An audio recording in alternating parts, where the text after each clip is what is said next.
அஸ்ஸலாமு அலைக்கும் வரஹ்மத்துல்லாஹி வபரகாத்துஹு. அன்பார்ந்த OH இஸ்லாம் சேனல் நேயர்களே, எல்லாம் வல்ல ஏக இறைவனுடைய அன்பும் அருளும் நம் அனைவர் மீதும் என்றும் நிலவட்டும்.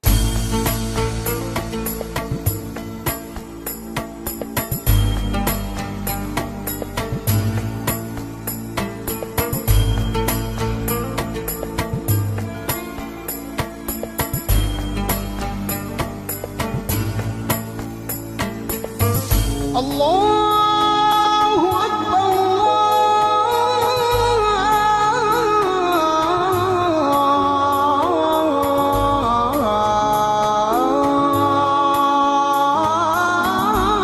அல்லாஹு அக்பர். வழிகாட்டும் வான்மறை என்ற சிறப்பான இந்த தொடரில் இன்றும் உங்களை எல்லாம் சந்திப்பதில் மகிழ்ச்சி. அன்பானவர்களே, இமாம் அந்நவவி அவர்கள் இஸ்லாமிய வரலாற்றில் புகழ்மிக்க பேரறிஞர்களில் ஒருவர். உண்மையை அஞ்சாமல் துஞ்சாமல் தயங்காமல் எந்த இடத்திலும் எடுத்துரைக்கின்ற மனத்திண்மையை தனக்குள் வளர்த்து கொண்டவர்கள். அந்த காலகட்டம் மங்கோலியர்கள் இஸ்லாமிய நாடுகளுக்குள்ளே புகுந்து அழிவு வேலைகளிலும் நாச வேலைகளிலும் ஈடுபட்டு கொண்டிருந்த காலகட்டம். மங்கோலியர்கள் என்றால் வரலாற்றில் தெரியும், உலகத்தினுடைய வரைபடத்தை மாற்றி அமைத்த இனத்தை சார்ந்தவர்கள். செங்கிஸ்கான் உலகத்தினுடைய வரைபடத்தை மாற்றி அமைத்தவன் என்று சொல்வார்கள். அவருடைய வம்சாவளியை சார்ந்தவர்கள் மங்கோலியர்கள். மங்கோலியர்கள் இஸ்லாமிய நாடுகளுக்குள்ளும் புகுந்து கொடுமைகளை நிகழ்த்த போகிறார்கள். சிரியா வளங்கொழிக்கக்கூடிய பூமி. சிரியாவை பற்றி சொல்வார்கள், ஒருவன் சிரியாவினுடைய தோட்டங்களுக்குள்ளே காலி கூடையை தலையில் வைத்துக் கொண்டு அந்த தோட்டங்களை கடந்து வெளியிலே வருகின்ற போது அந்த கூடைகள் பழங்களால் நிரம்பி இருக்கும். இவன் குனிந்து எதையும் எடுக்க தேவையில்லை.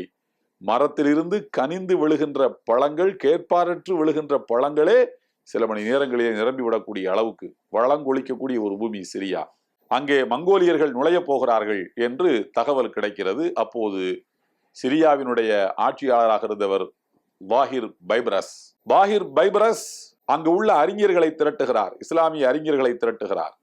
திரட்டி சொன்னார், மங்கோலியர்களை பற்றி உங்களுக்கு தெரியும், உலகத்தினுடைய வரைபடத்தை மாற்றி அமைத்தவர்கள், நாடு பிடிக்கின்ற பேராசைக்காரர்கள், நாடுகளை தர மறுக்கின்ற மக்களுக்கு இழிவான மரணங்களை பரிசளிக்கக்கூடியவர்கள். எனவே அவர்களை எதிர்த்து போராட வேண்டும் என்று சொன்னால் இந்த நாட்டினுடைய வளங்களை எல்லாம் அரசாங்கத்திடம் மக்கள் ஒப்படைப்பதற்கு எப்போதும் தயாராக இருக்க வேண்டும். எனக்கு தேவைப்படக்கூடிய வரிகளை எத்தனை சதவீதம் நான் விதிக்கின்றேனோ அத்தனை சதவீத வரிகளையும் மக்கள் கொடுப்பதற்கு ஒப்புக்கொள்ள வேண்டும். அதற்கு இடம் தரக்கூடிய வகையிலே நான் சட்ட திருத்தங்களை செய்ய போகிறேன். அதற்கு அறிஞர்களின் சபை எனக்கு ஒப்புதல் வழங்க வேண்டும் என்று கேட்டுக்கொண்டார். அவருடைய வாளுக்கு பயந்து அறிஞர்கள் பலர் அவர் எழுதி கொடுத்த காகிதத்தில் கையெழுத்து போட்டுக்கொண்டு ஒதுங்கிவிட்டார்கள். சில அறிஞர்கள் சட்டம், நீதி, நேர்மை என்று பேசிய அறிஞர்களை அவர் சிறைச்சாலையிலே தள்ளினார். அடம்பிடித்து முரட்டுவாதம் செய்த அறிஞர்களை தன் கொடுவாளுக்கு இரையாக்கினார் பாஹிர் பைபரஸ்.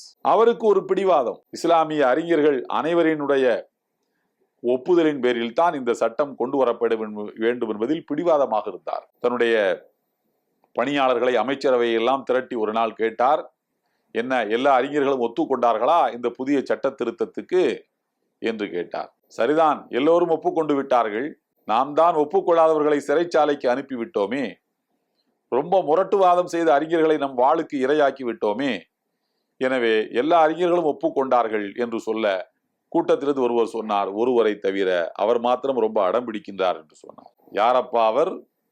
இத்தனை கலைபரங்களுக்கு இடையிலும் இவ்வளவு துணிச்சலாக, இவ்வளவு தைரியமாக நம்முடைய கருத்துக்கு உடன்படாத அறிஞர் யார் அவர் என்று கேட்டார். அவர்தான் இமாம் நவவி என்று சொன்னார்கள். யஹ்யா இப்னு ஷரஃப் அன் நவவி என்று. அப்படியா? அவரே என்னுடைய அரண்மனைக்கு தேடி வந்து இந்த காகிதத்திலே கையெழுத்து போடுகிற நிலையை நான் உருவாக்க போகிறேன் பார் என்று சொல்லிவிட்டு உடனடியாக மார்க்க அறிஞர்களுக்கு மாதந்தோறும் நம்முடைய அரசு கொடுத்து வருகின்ற உதவித்தொகையை உடனடியாக நிறுத்துங்கள். எல்லா அறிஞர்களுக்கும் அந்த உதவித்தொகை கொடுக்கப்படும். காரணம், அறிஞர்கள் என்பவர்கள் ஆராய்ச்சியிலே ஈடுபட வேண்டியவர்கள், அன்றாட உழைப்பிலே அல்ல. அவர்கள் தொழில்களை செய்து கொண்டிருந்தால் ஆராய்ச்சிகளை யார் செய்வது? அறிவுத்துறையிலே நாடு எப்போது முன்னேறுவது? எனவே கொடுக்கப்படுகின்ற ஊக்கத்தொகையை எல்லா அறிஞர்களும் பெற்றுக்கொண்டு ஆராய்ச்சியில் ஈடுபடுவார்கள். அந்த வகையிலே இமாம் நவவி அவர்களுக்கு கொடுக்கப்பட்டு வந்த தொகையை நான் நிறுத்துகிறேன் என்று சொன்னார். உடனே அமைச்சர்கள் எல்லாம் சொன்னார்கள், அரசரே, நாம் கொடுக்கின்ற உதவித்தொகையை இதுவரைக்கும் ஒரு கை நீட்டி பெற்றதில்லை. உதவித்தொகை வாங்காத அறிஞர்களில் அவர் ஒருவர்தான், இதுவரைக்கும் வாங்கினதில்லை. சரி, அப்படியானால் இதுவரைக்கும் நாம் கொடுக்கக்கூடிய உதவித்தொகையை கை நீட்டி வாங்காத அறிஞர் அவர் ஒருவர்தான், மற்றவர்களெல்லாம் வாங்கியிருக்கிறார்கள், அவர் இதுவரைக்கும் வாங்கியதில்லை. சரி, ஒன்று செய்யுங்கள்.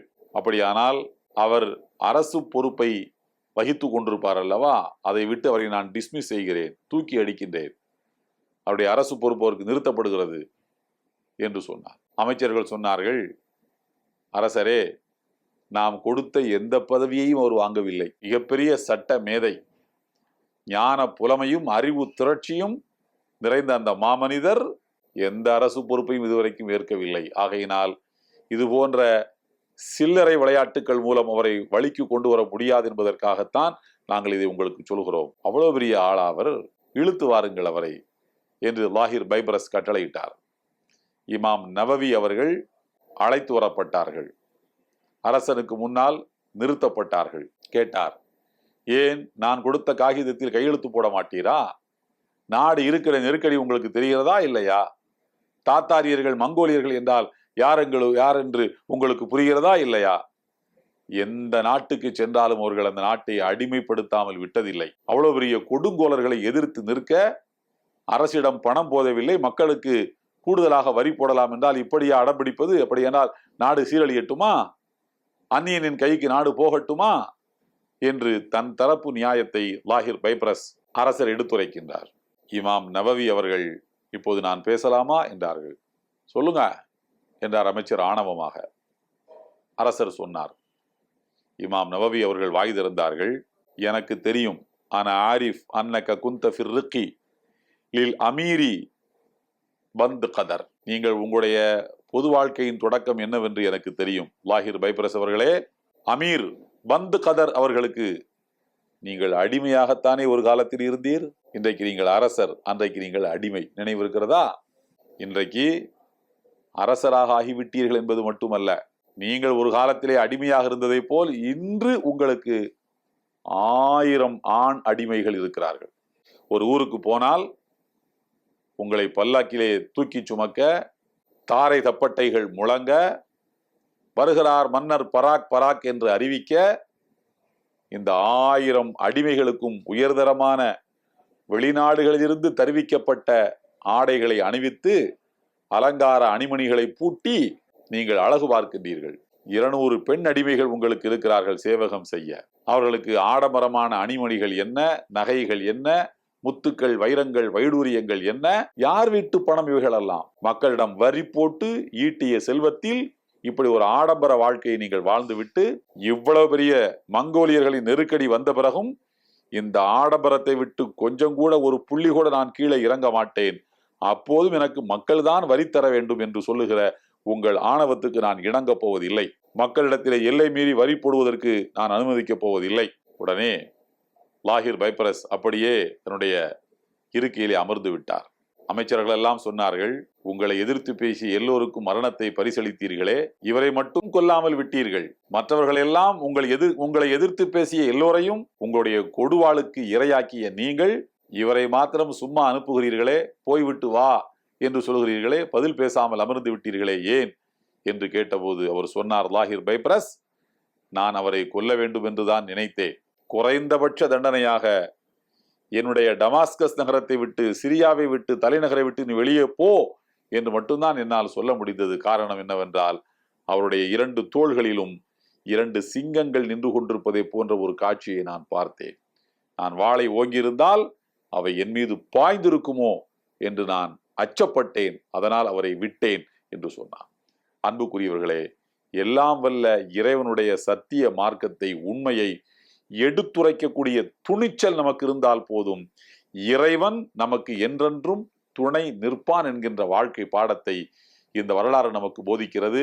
எல்லாம் வல்ல ஏக இறைவனுடைய அன்பும் அருளும் நம் அனைவர் மீதும் என்றும் நிலவட்டும். இந்த வீடியோ உங்களுக்கு பிடிச்சிருந்தா லைக் பண்ணுங்க, ஷேர் பண்ணுங்க, கமெண்ட் பண்ணுங்க.